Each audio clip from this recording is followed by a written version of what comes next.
हमारे हनुमान। जय श्री कृष्ण। पवन तनय तुम एक आधारा,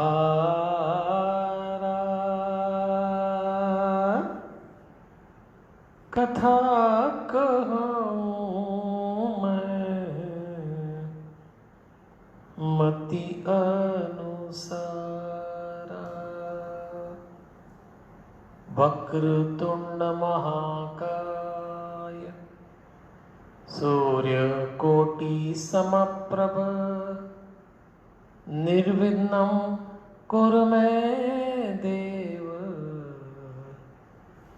शुभकार्येषु शुभ सर्वदा। गुरुर्ब्रह्मा गुरुर्विष्णु गुरुर्देव महेश्वर गुरुर्साक्षात् परब्रह्म तस्मै श्री गुरवे नमः।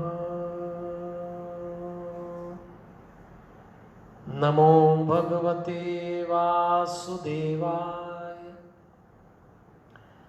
गौ ब्राह्मणे हिताय च जगत हिताय कृष्णाय गोविंदाय नमो नमः।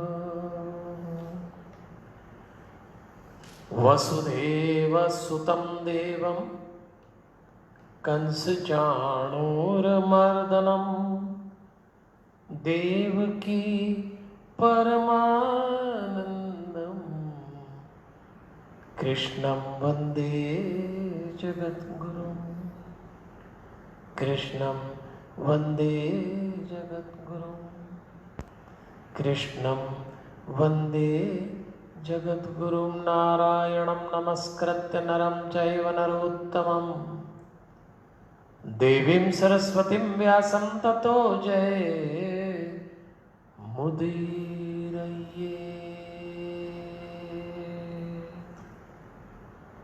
परमपिता परमेश्वर की बड़ी अनुग्रह भरी दृष्टि और भगवान की असीम अनुकंपा है कि आज हम सब लोग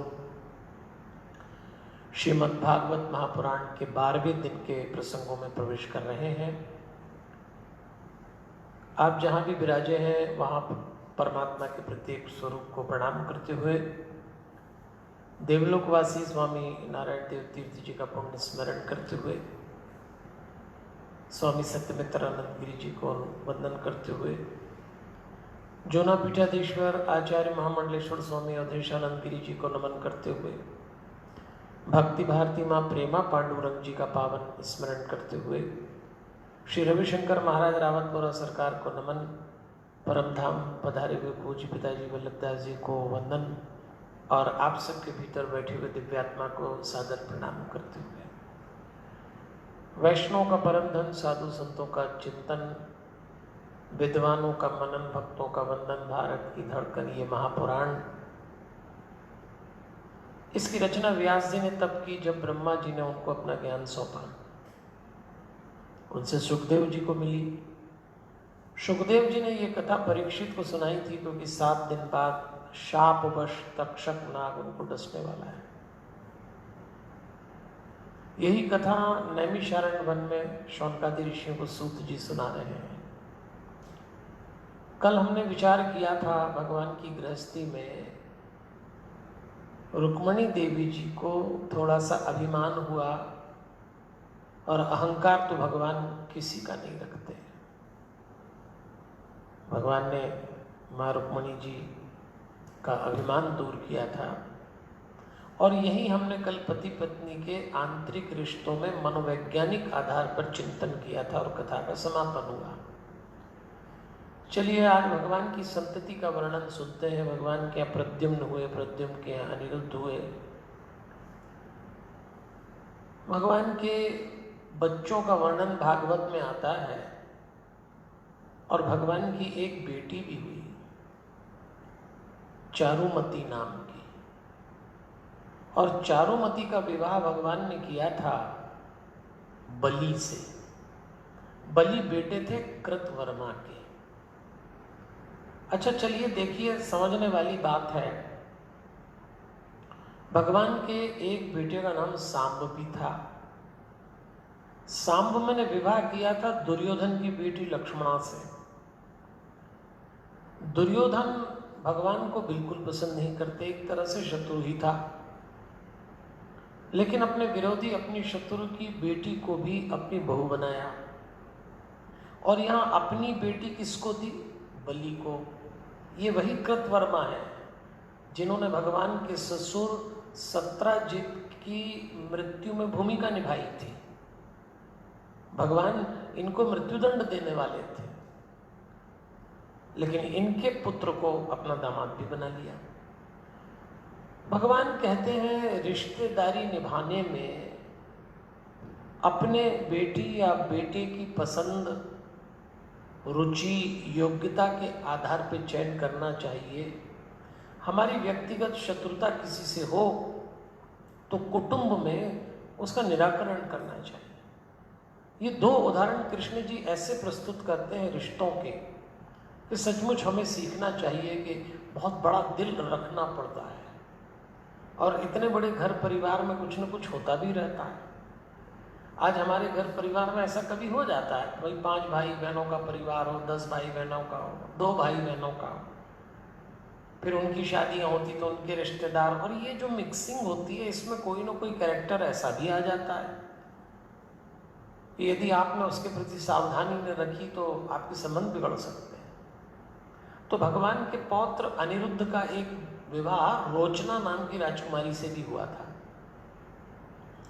उस विवाह में घटना घट गई। उस विवाह में द्यूत खेला गया। उस समय द्यूत यानी जुआ राज क्रीड़ा होती थी। तो उस द्यूत क्रीड़ा में रुक्मी यानी रुक्मणी जी का भाई, भगवान की पटरानी रुक्मणी जी और उनके भाई रुक्मी, वो कृष्ण और बलराम जी से वैर रखते थे। लेकिन रुक्मी को उस वैर का हर अवसर भुनाने की आदत पड़ गई थी। तो उस जुए में रुक्मी ने बलराम जी को इतना भला बुरा कहा कि बलराम जी को आवेश आ गया। हालांकि उनका मित्र था, और आवेश में बलराम जी ने उसको मार डाला, उसका वध कर दिया। अब देखिए, रुक्मी जब मरा तो हाहाकार मच गया। भगवान ने देखा कि मेरी पत्नी का भाई यानी मेरा साला मर गया है, मरा मेरे भाई के हाथों है, अब मैं क्या करूं? विचार करने लगे, क्योंकि इधर रुक्मणी और बलराम बिगड़ सकते थे। रुक्मी का पक्ष लें तो बलराम जी नाराज हो जाए, और अगर भगवान बलराम जी का पक्ष लें तो उनकी पत्नी रुक्मणी नाराज हो सकती है, क्योंकि भाई मारा गया। रुक्मणी बलियो इसने भंग भयात, ऐसा श्लोक आया है। तो भगवान ने वहां मौन धारण कर लिया, मौन हो गए, कुछ नहीं बोले, नो कमेंट। क्योंकि भगवान जानते थे घर परिवार में जब कोई घटना घटती है और यदि आप थोड़ी देर के लिए मौन रख लें तो वो आवेश, वो आवेग बह जाता है, और ऐसा हुआ।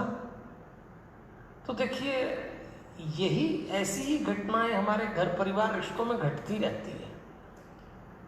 तो भगवान ने एक सूत्र दिया है, जब परिवार में कोई कलह की नौबत आए या इस तरह के आपसी संबंधों में गड़बड़ की नौबत आए तो मौन धारण कर लेना चाहिए। अगर बोलो तो प्रेमपूर्ण बोलो, अन्यथा थोड़े समय के लिए मौन रखो। हो सकता है लोग आपके मौन पे भी टिप्पणी करें, लेकिन मौन के वृक्ष पे शांति के फल लगते ही लगते हैं। तो भगवान के घर परिवार में भी ये सब चलता था। फिर एक बार यदुवंश के राजकुमारों ने कुएं में एक उल्टा लटका प्राणी देखा गिरगिट के रूप में, और प्रयास किया उसको निकालने का, तो वो निकला नहीं। तो कृष्ण जी को बुलाया। कृष्ण जी ने जैसे ही निकाला तो वो दिव्य पुरुष बन गया कृष्ण जी के स्पर्श से, गिरगिट। और उसने बताया कि मेरा नाम नृग है। अब जरा उसकी कहानी सुनना। उसने कहा मैं बहुत बड़ा दानवीर था और एक बार मैंने एक ब्राह्मण को गाय दान की, लेकिन भूल से एक दूसरे ब्राह्मण की एक गाय उस झुंड में शामिल हो गई, मुझे नहीं मालूम था। जिसकी गाय थी वो ब्राह्मण आया कि मेरी गाय लौटाइए। मैंने कहा भाई मैंने अज्ञानवश दूसरे ब्राह्मण को दान कर दी, आप उससे भी यदि गाय ले लें। लेकिन उसने कहा नहीं, मुझे तो मेरी ही गाय चाहिए। तो जिस ब्राह्मण को उन्होंने गाय दान की थी, कहा आपको जो गाय मैंने दान की उसके झुंड में एक ऐसी गाय आ गई जो मेरी नहीं है, मेरे अधिकार की नहीं है, आप वो लौटा दें, मैं और दे दूंगा। वो भी नहीं माने। बात तो आई गई होगी, पर जब उनकी मृत्यु हुई तो यमराज ने उनसे कहा कि आप बहुत बड़े दानवीर थे, आपने पुण्य ही पुण्य किए, पर एक पाप भी आपसे हुआ है कि दूसरे के अधिकार की वस्तु आपने दान में दे दी। ध्यान दीजिएगा, ये पाप है। दान उसी वस्तु का करिएगा जिस पे आपका अधिकार हो। ये इधर उधर की टोपीबाजी करके लोग जो दान पुण्य करते हैं ना, ये नहीं ठीक है। तो यमराज ने कहा कि आपके पास ये विकल्प है कि आप पहले पाप भोगना चाहते हैं कि पुण्य। नृग ने कहा कि मैं पाप पहले भोगता हूं, तो ये गिरगिट बना के उल्टा लटक गए, अब वो पुण्य भोगेंगे। हम तो केवल इस कथा से एक बात सीखें कि दान करते समय अत्यधिक सावधान रहिए, क्योंकि दान दूसरे की आवश्यकता की पूर्ति के लिए किया जाता है। केवल पुण्य कमाने के लिए दान के चक्कर में मत पड़ना। चलिए, कहानी धीरे धीरे आगे चलती है। बलराम जी व्रज भी जाते हैं। एक बार ऐसा प्रसंग आता है, फिर बलराम जी के हाथों द्विविद नामक एक वानर का वध होता है। ये नाम आपको कुछ जाना पहचाना सा लगेगा। द्विविद, मयन का भाई। द्विविद मयन कौन थे? राम जी के युग में सुग्रीव जी की सेना में दोनों वानर थे, बड़े बलशाली थे और राम जी की ओर से युद्ध लड़े थे। लेकिन एक युग बीत जाने के बाद वही द्विविद, चूंकि भौमासुर का मित्र था और भौमासुर को कृष्ण भगवान ने मारा था और 16,100 स्त्रियों को मुक्त कराया, तो द्विविद को कृष्ण जी से वैर था। मुकाबला हो गया बलराम जी ने मार डाला। चलिए, कथा तो खत्म हो गई। पर द्विविद जो एक युग में श्री राम की ओर से युद्ध करता है, वो दूसरे युग में कुसंग के कारण कृष्ण जी से वैर रखता है। अच्छे लोग भी अच्छे काम करने के बाद यदि गलत लोगों का संग करेंगे तो वो जो अच्छे काम हुए ना, वो भी बह जाएंगे। ये द्विविद का प्रसंग हमको यही सिखाता है। हमेशा प्रयास करिए, अच्छे काम करें, अच्छे काम करें। चलिए, अब एक और घटना भगवान की गृहस्थी को लेकर आती है। नारद जी ने विचार किया कि चलो भगवान कृष्ण की गृहस्थी तो देखें, आखिर इतना बड़ा ताम झाम जमाते कैसे। और नारद जी ने जाके देखा। मैं इस प्रसंग का जब विस्तार से कथा करता हूँ तो सुनाता भी हूँ। तत् शिक्षेण लोकम इमम अस्थितम, ऐसा लिखा गया। इसका अर्थ होता है कि संसार को धर्म की शिक्षा देने के लिए भगवान ने अपनी गृहस्थी में ऐसा आचरण किया। कैसा? जैसा नारद ने देखा। क्या देखा नारद ने? एक तो नारद जी ने ये देखा कि प्रत्येक रानी के कक्ष में जब जब नारद गए भगवान को वहां पाया। फिर बच्चों के साथ देखा तो वहां खेल रहे। तुरंत दौड़ के नारद जी भगवान के माता पिता के कक्ष में गए कि देखें सबके साथ तो दिख रहे हैं, पत्नियों के साथ, बच्चों के साथ, कहीं ऐसा तो नहीं कि माँ बाप को भूल गए हो। कुछ लोग होते हैं अपनी पत्नी, अपने पति, अपने बच्चों के चक्कर में माँ बाप को ही भूल जाते हैं। और देखा तो वहां भी भगवान बैठे। तो नारद जी ने भगवान से कहा कि ये क्या जादू है, मैं जहां जाता हूं आप वहां मुझे दिखते हैं। भगवान ने कहा नारद जी, मेरा एक नियम है, मैं जब जिस भूमिका में रहता हूं, जब जिस व्यक्ति के साथ रहता हूं, उसके जैसा हो जाता हूं। इसीलिए ग्रंथकार को लिखना पड़ा तत् शिक्षेण लोकम इमम आस्थिता। ऐसा क्यों लिखना पड़ा? क्योंकि भगवान हमको शिक्षा देने के लिए बताते हैं कि मैं साधारण आचरण करता हूं, विशिष्ट आचरण गृहस्थी में नहीं करता। एकदम सामान्य रहिए अपनी गृहस्थी में, अपने लोगों के बीच में। और अब भगवान को सूचना मिली कि जरासंध के आतंक से सब लोग बहुत परेशान हैं। भगवान पांडवों को प्रेरित भी करते हैं कि तुम लोगों को राजसूय यज्ञ करना चाहिए, पर बिना जरासंध के मरे धर्म की स्थापना भी नहीं हो सकती। और जरासंध को वरदान था कि वो सामान्य युद्ध से तो नहीं मरेगा। तो भगवान ने अर्जुन और भीम को लिया और वेश बना के गए। क्या बने? ब्राह्मण। जरासंध ने देखा 3 ब्राह्मण आए हैं, और फिर जब इन्होंने कहा हमें युद्ध करना है तो जरासंध इनको पहचान गया। भीम से जरासंध का युद्ध होता है और भीम लगभग पूरी ताकत लगाने के बाद भी जरासंध को पराजित नहीं कर पाते। तब भगवान कृष्ण ने एक पेड़ की डाली ली और उसको बीच में से चीरा। भीम को संकेत मिल गया कि मुझे क्या करना है, तो उसने जरासंध के एक पैर पे अपना पैर रखा और हाथ से दूसरे पैर को चीर दिया। तो जरासंध जो जुड़ के बना था, जरासंध संधि से बना था, जरा नाम की राक्षसी से। भगवान जानते थे ये ऐसे कभी नहीं मरेगा, ये ऐसे ही मरेगा। विपटम पाटयन एवं संज्ञा। संज्ञा का अर्थ होता है संकेत दिया, पाटयन चीर दिया बीच में से। यहां भगवान ने हमको 2 बात बताई। जब मैं अपने भक्तों के लिए कुछ करने उतरता हूं तो वेश तक बदल लेता हूं, ब्राह्मण बन के गए। और दूसरा, भगवान सदैव संकेत करते हैं, आपको भगवान के संकेत पकड़ना आना चाहिए। हमारे जीवन में भी जब कोई कठिन समय आएगा तो भगवान, आप ये मत समझना कि सीधे आ जाएगा, कोई इशारा मिलता है।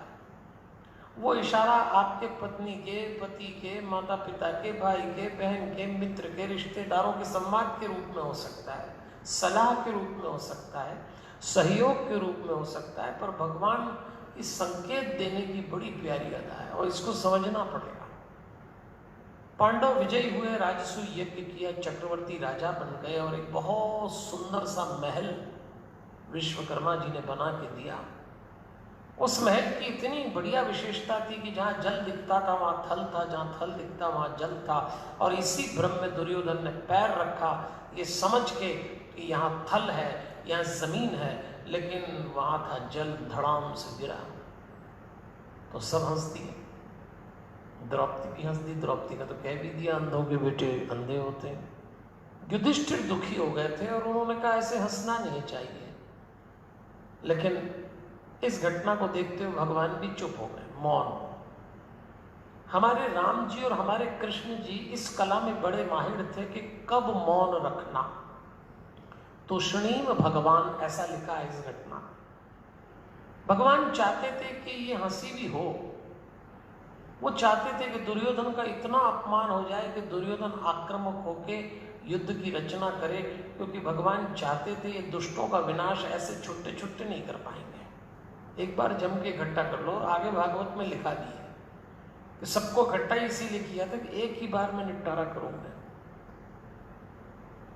हमें ये सीखना चाहिए कि कई घटनाओं में जीवन में मौन रखो। आप हर जगह प्रतिक्रिया व्यक्त करना, हर जगह टिप्पणी करना, हर जगह संवाद करना शोभा भी नहीं देता और समाधान भी नहीं निकलता है।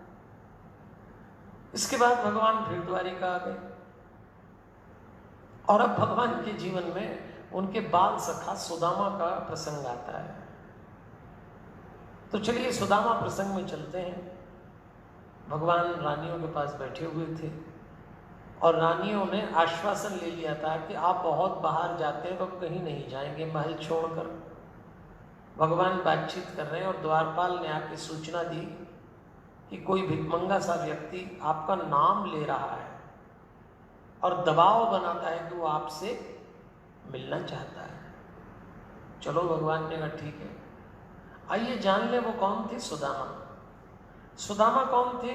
जब भगवान उज्जैनी में सांदीपनि ऋषि के आश्रम में पढ़ने आए थे बलराम जी और उद्धव जी के साथ, तो वहीं सुदामा जी भी पढ़ते थे। तो भगवान के बाल सखा थे, लेकिन इतने गरीब रह गए कि उनकी पत्नी सुशीला ने उनसे कहा कि मैं आटा घोल के बच्चों को पिलाती हूँ। अब तो डर लगता है कि किसी दिन मेरी कोई संतान सुबह जीवित न उठे।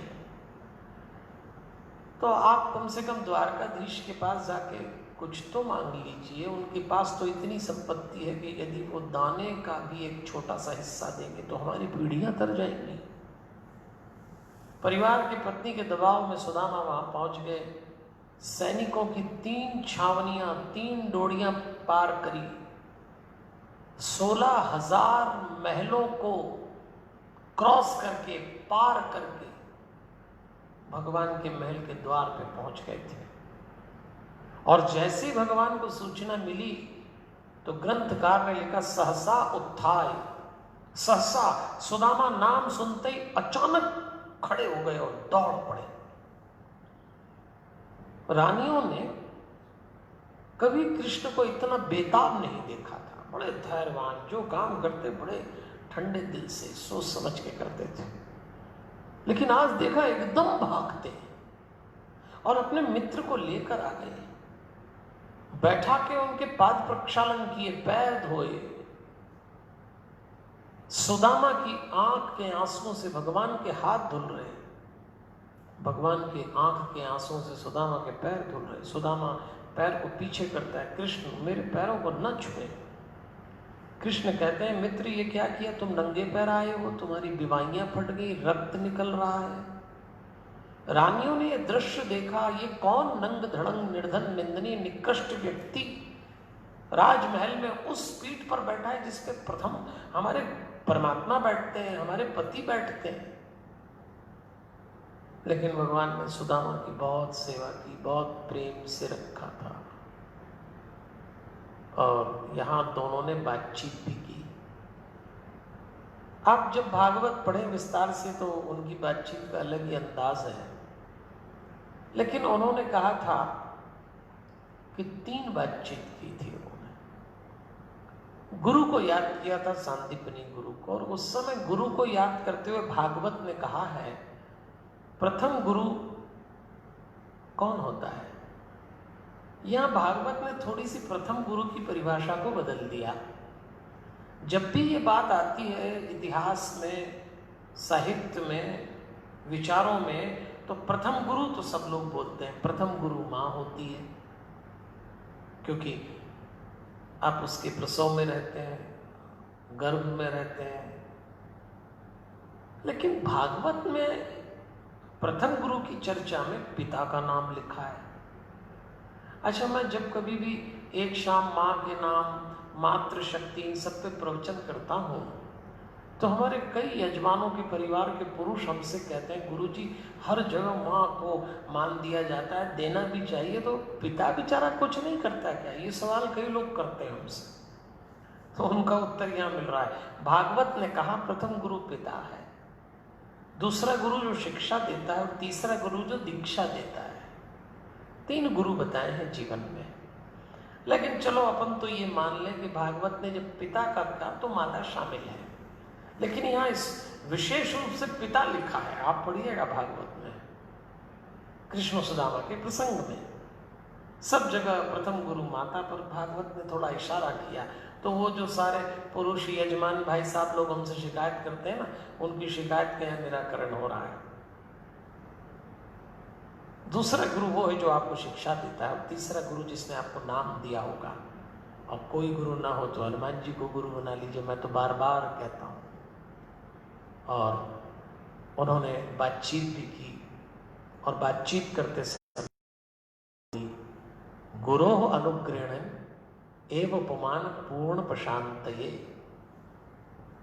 इस श्लोक का अर्थ होता है, गुरु की कृपा से पूर्णता और शांति प्राप्त होती। पूर्ण प्रशांतये यह, गुरु की कृपा से पूर्णता और शांति प्राप्त होती है। ये चर्चा की कृष्ण और सुदामा ने। देखिए कितनी बढ़िया बात है, गुरु की कृपा से पूर्णता और शांति प्राप्त होती है। पूर्णता का अर्थ होता है कोई भ्रम न रहना, कोई अधूरी बात जीवन में न रहना, कंप्लीट पर्सनालिटी होना, ये पूर्णता है। धर्म, अर्थ, काम और मोक्ष, ये 4 बातें जीवन में ठीक से उतरे, पूर्णता है। लेकिन कैसे? तो उन्होंने एक बात और बोली, प्रशांत, ये शांति भी उतरना चाहिए। तो गुरु के सानिध्य से शांति की प्राप्ति होती है। ये बात कृष्ण और सुदामा ने आपस में करते हुए हमको सिखाया। इसलिए लोग बोलते हैं ना, गुरु की क्या जरूरत है जीवन में। आज से 10-15 साल बाद ऐसा मैं कहा करता था कि आज से 10-15 साल बाद हमारे देश में सबसे महंगा प्रोडक्ट क्या होगा, लेकिन मुझे ज्ञात नहीं था, तो मैंने 10-15 साल बाद बोल दिया। लीजिए, अभी घट गया। इस समय सबसे महंगा प्रोडक्ट है शांति। ढूंढे नहीं मिलेगी। हमने और आपने इस दौर में देख लिया, सारी व्यवस्थाएं होने के बाद भी कुछ न कुछ ऐसा हो जाएगा और आप अशांत हो जाएंगे। लेकिन गुरु की कृपा रही तो शांति से सब निपट जाएगा। इसलिए कोई न कोई गुरु अपने जीवन में बना के रखिएगा। यदि आपके जीवन में कोई मनुष्य गुरु बनकर ना आ पाए तो आप हनुमान जी को गुरु बनाइए। जय जय जय हनुमान गोसाई, कृपा करो गुरुदेव की नाई। आज भगवान कृष्ण ने अपनी गृहस्थी, अपनी संतानों की पूरा दृश्य हमें दिखाते हुए मित्र से गुरु के बारे में बात करी। देखिए, आज की पूरी कथा में भगवान बड़े सामान्य व्यक्ति बनकर हमसे मिले हैं। बहुत सामान्य व्यक्ति मिले हैं। बलराम ने साले का वध कर दिया तो पत्नी का भी पक्ष नहीं लिया, भाई का भी नहीं लिया, मौन धारण कर लिया।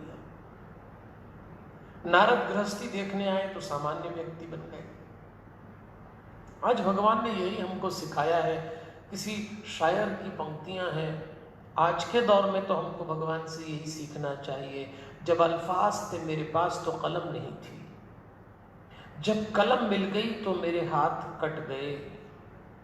ऐसी नहीं है बात कि कद अपने घट गए, चादर को देख के खुद हम सिमट गए। चादर को देख के खुद हम सिमट गए। ये वक्त ऐसा है, सामान्य बन के सावधान रहकर निकल जाइए। कठिन दौर आ रहा है, सारे देश में मेरा संपर्क है। कोरोना रूपी महामारी ब्लास्ट के मूड में है। एक ही उपचार है, सावधान रहिए, सावधान रहिए। इतने सावधान रहिए कि अस्पताल जाने का मौका न आए। मैं आपसे अनुरोध करूंगा, इसीलिए SMS मतलब सोशल डिस्टेंसिंग, मास्क और सैनिटाइजिंग गंभीरता से पालन करिए। आपकी सच्ची भक्ति ये होगी कि आप अपनी जीविका और जीवन को सावधानी से बचाएं। मैं तो आपसे चर्चा करता ही रहता हूं और अब तो और गंभीरता से करना चाहता हूं।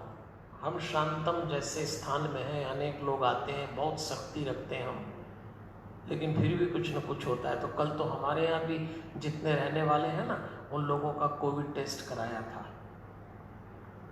और अब हम भी चुनौती में चल रहे हैं। ये सब बातें करते रहेंगे, आप चिंता मत करो। अभी तो मैं आपसे आश्वासन चाहूँगा कि भगवान की इस कथा से आप सीखिए कैसे भगवान सावधानी के साथ मौन रहकर अपनी जीविका बिताते थे। और जब भगवान ने सुदामा जी को विदा किया, सुदामा जी अपने घर पोरबंदर पहुँचे तो सुदामा जी ने कृष्ण का ध्यान किया, क्योंकि वहाँ कुटिया की जगह हवेली आ गई थी। तब सुदामा ने कहा था, कृष्ण तेरे देने का अंदाज भी निराला है और तेरे लेने का अंदाज भी निराला है। कृष्ण जी का ध्यान करने लगे, सुदामा को ध्यान लग गया। तत ध्यान वेग उदग्रथि आत्मबंधना। ध्यान के आवेग से उनकी अविद्या की गांठ टूट गई। बस आज कथा का समापन यही करेंगे। ध्यान, मेडिटेशन, योग, प्राणायाम करते रहिए, करते रहिए, बहुत सख्ती के साथ करिएगा। तो आज हमने भगवान की ये सारी लीलाएं देखी। शांतम में मूल पाठ चल रहा है, आप सब जुड़े हुए हैं। पंडित राम शर्मा, पंडित लखन शर्मा बहुत अच्छे से कर रहे हैं। तो चलिए कल इसी समय फिर मिलेंगे। अपना ध्यान रखिएगा, सावधानी से, निराश नहीं होना है, उदास नहीं होना है, हंसते हुए प्रेम से भगवान के भरोसे इस महामारी के संघर्ष के दौर में जीतेंगे, क्योंकि भक्त को कभी उदास नहीं होना चाहिए। हमारे हनुमान, हमारे हनुमान, हमारे हनुमान। जय श्री कृष्ण।